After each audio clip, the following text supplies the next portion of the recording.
Critical infrastructure is being restricted. Why? Because of this Prime Minister's failure. I've asked the Prime Minister to meet with me and the other opposition leaders in good faith to try to find a way forward from this impasse.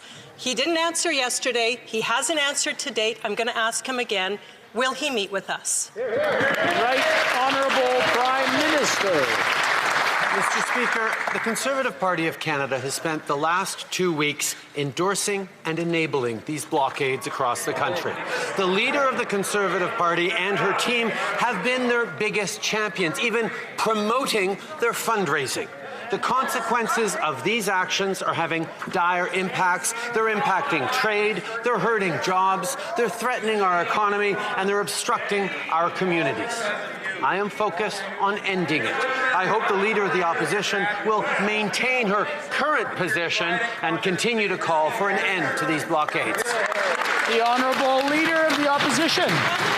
Continues to blame others for things that he's responsible for. Today, he actually has a chance to do something for Canadians. We have a motion before this House that would tell the government to let Canadians know when they are going to end these restrictions. 2 years into this pandemic, and given the current circumstances, it's not an unreasonable request. Canadians deserve a Prime Minister who's willing to follow science and lift the restrictions. Even his own Liberal MPs agree with us. So a simple question for the Prime Minister. Will he and his fellow Liberal members of Parliament support our motion that is on the floor today? Right Honourable Prime Minister. Speaker, everyone in this country is sick and tired of lockdowns and, quite frankly, of COVID-19. But Canadians also know that the way through this pandemic is by listening to science, is by following public health advice, and indeed by getting vaccinated. That is what we have been focused on from the very beginning, and that's why we're continuing to encourage Canadians to please get vaccinated. About 61,000 Canadians got their first dose just last week. We need more people to continue to step up, get vaccinated, get their kids vaccinated, get the booster shot. That's how we stay safe. That's how we support our frontline health workers. The Leader of the Opposition. For the Prime Minister, because he's talking about vaccinations, we all support vaccines, and 90%, as he has said, 90% of Canadians have been vaccinated. Yep. Is he suggesting that unless 100% of Canadians are vaccinated, he's not even going to consider opening up and lifting restrictions? Yeah. Is that what he's trying to tell us? 90% is good for us, and I would say other countries in the world who have less vaccine uptake. Is he saying he's not going to do anything until 100% of Canadians are vaccinated? Really? The Right Honourable Prime Minister. Speaker, not only are Canadians tired of this pandemic, of the challenges we're facing, but they are also, of course, tired of the restrictions, tired of the rules, tired of the lockdowns. That is understandable. But you know what helps lift restrictions? You know what helps move beyond lockdowns? Vaccinations. When Canadians get vaccinated, including with our vaccine mandates that ensure the federal public service and anyone getting on planes or trains are vaccinated, that has helped move forward, keep Canadians safe, and most importantly, to keep our frontline health workers who've been heroes during this pandemic from being overwhelmed. Honorable député de Mégantic-L'Érable. Mr. Speaker, I didn't hear an answer from the Prime Minister. Canada has one of the highest vaccination rates in the world. Over 90% are vaccinated, as the Prime Minister has said himself. Does the Prime Minister expect 100% of Canadians to be vaccinated, to start to think about presenting a reopening plan for our economy and for ending extreme measures? The question is clear.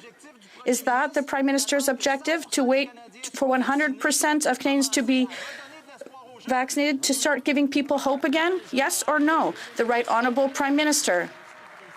Mr. Speaker, the Conservative Party of Canada has spent the past 2 weeks approving and encouraging these protests across Canada. The Conservatives were their biggest spokespeople. They even helped to fundraise for these blockades, and this has had a disastrous impact our jobs, our businesses, blockades in communities have hurt families. And I hope that the Conservative Party will continue with their current position today and continue to call for an end to these blockades. The honourable member for Mégantic-L'Érable. Thank you, Mr. Speaker. And I hope that the Prime Minister won't hide away once again like he did for the past 2 weeks, and he will be present so that he can speak and listen and make sure that we can end these protests. We want these to end. We want the end of these protests to end, but we want him to commit to presenting a plan to Canadians. We want this Prime Minister make sure that all levels of government here in Canada present a reopening plan to the population. How come he is still refusing to listen to Canadians and to present a plan and to give Canadians a bit of hope? The Right Honourable Prime Minister.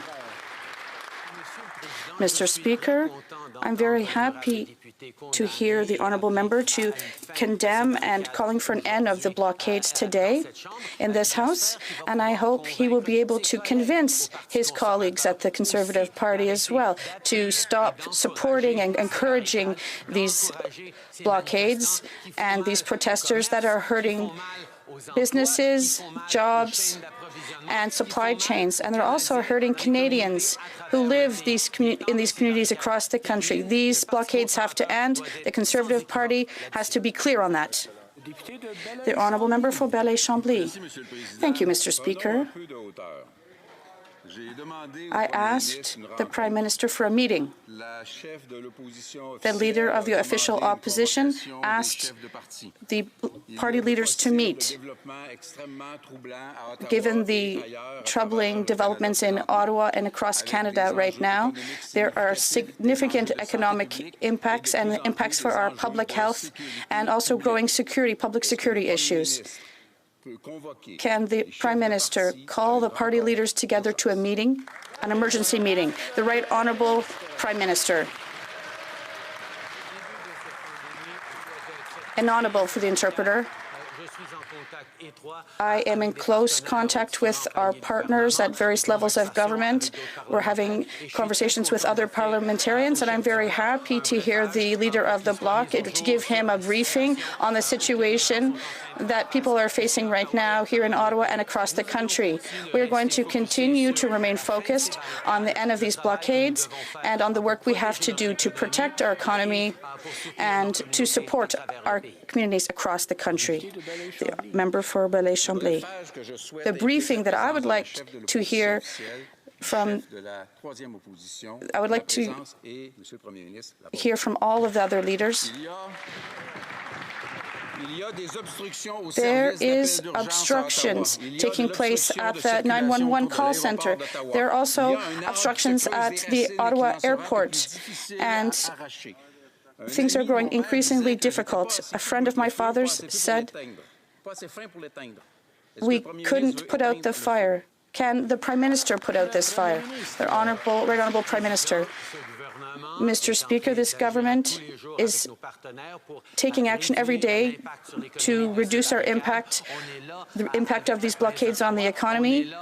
We are here working with the Ontario government, with whom I spoke a great deal last night, and we're going to continue to do the work needed to make sure that Canadians from across this country are not bothered or affected by these blockades that are illegal. Member for Burnaby South.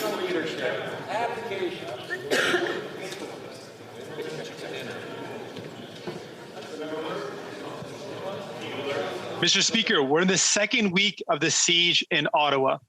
We've got borders that are shut down across the country, including Coots and the Ambassador Bridge. This is hurting workers, truckers, small businesses, and families. We've got a Prime Minister who's more focused on debating whose jurisdiction it is.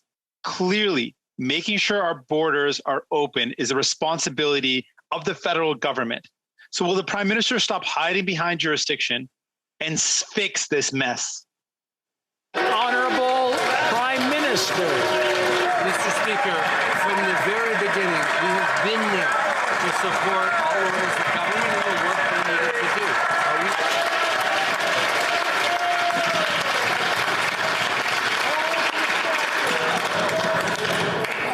I'd like the Prime Minister to start over.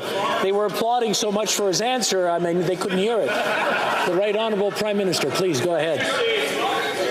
Mr. Speaker, from the very beginning of this crisis around blockades in Ottawa and elsewhere, we've been working closely with partners on the ground. We've been furnishing resources. We've been furnishing RCMP officers. We've been furnishing tactical supports as we move forward through this. We understand how important it is to put an end to these barricades. We understand how important it is for people to get their lives back, to be able to get their livelihoods back. That's why we're calling upon the Conservative Party that has for the past 2 weeks been enabling, supporting, and cheering on these blockades to stay consistent in saying that they have to end, that we have to get our lives back, all of us as Canadians. Hear it, hear it. The honourable member for Burnaby South. This is the second week of the siege in Ottawa, and we have borders across the country that are blocked by these convoy protests. Instead of solving issues that are affecting all workers, Canadians, and truckers, we have a Prime Minister that wants to debate jurisdiction. It's clear there's no debate here. There's federal work to be done to make sure that our borders are working. So, will the Prime Minister stop debating jurisdiction and solve this issue? The Right Honourable Prime Minister. Mr. Speaker, since the beginning of this crisis, we've worked hand in hand with various jurisdictions by offering the necessary resources, whether it's in terms of RCMP officers or technical supports. We're going to continue to respect jurisdiction, but to be there at every stage to do everything that's needed to end these blockades. Unfortunately, we can't say the same thing for the Conservatives. Over the past 2 weeks, they have been encouraging and applauded these blockades and even making calls for funding for them. It is time for this to end because it's hurting Canadians. Member for Calgary-Midnapore. Mr. Speaker, this Liberal government continues to use vaccines as a political weapon rather than a tool. Unlike other governments, they can't seem to figure out how to move forward. We don't need more job vacancies or supply chain issues. Canada and Canadians need to get back to normal. Instead of creating new vaccine mandates for federally regulated workplaces, will this minister listen to the science and his MPs and move towards lifting these mandates? The Honourable Minister of Health. Thank you, Mr. Speaker. I'm so pleased to answer to this question speaking about vaccination. The Prime Minister mentioned just a moment ago that 80% of Canadians of all ages have received their full doses. Now, about 10,000 every day more Canadians are getting their first vaccine. 55% have received a booster dose. Every day, 180,000 people in Canada receive a booster dose. And we have approximately 50% of children between 5 and 11 being vaccinated. About 6,000 of them every day receive their first dose.